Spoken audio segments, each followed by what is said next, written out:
और इस वक्त की सबसे बड़ी अंतर्राष्ट्रीय खबर। भारत और अमेरिका के बीच एक अहम अंतरिम व्यापार समझौता हुआ है, जिसे लेकर देश और दुनिया में चर्चाएं तेज हो गई हैं। भारत और अमेरिका ने एक इंटरिम ट्रेड डील फ्रेमवर्क पर सहमति बनाई है। यह कोई पूर्ण फ्री ट्रेड एग्रीमेंट नहीं है, लेकिन इसे बड़े व्यापार समझौते की दिशा में पहला ठोस कदम माना जा रहा है।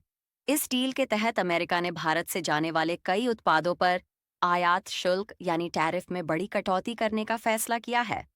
कुछ मामलों में टैरिफ 50% से घटाकर करीब 18% तक किया जाएगा।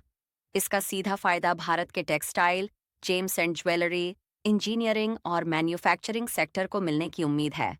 वहीं भारत ने भी अमेरिका से आने वाले औद्योगिक और कुछ कृषि उत्पादों पर टैरिफ कम करने पर सहमति जताई है। सरकार के मुताबिक अगले 5 वर्षों में भारत अमेरिका से करीब $500 अरब का सामान आयात कर सकता है, जिसमें ऊर्जा, विमान, मशीनरी और टेक्नोलॉजी शामिल हैं।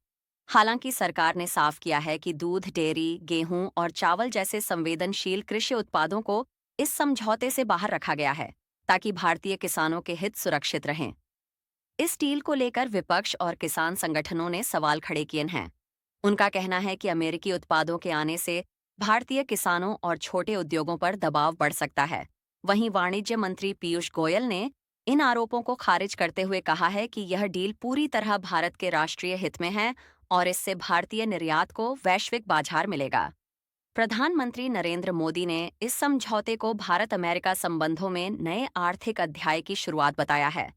बताया जा रहा है कि इस अंतरिम समझौते पर मार्च 2026 तक औपचारिक हस्ताक्षर हो सकते हैं, जिसके बाद एक पूर्ण द्विपक्षीय व्यापार समझौता संभव है।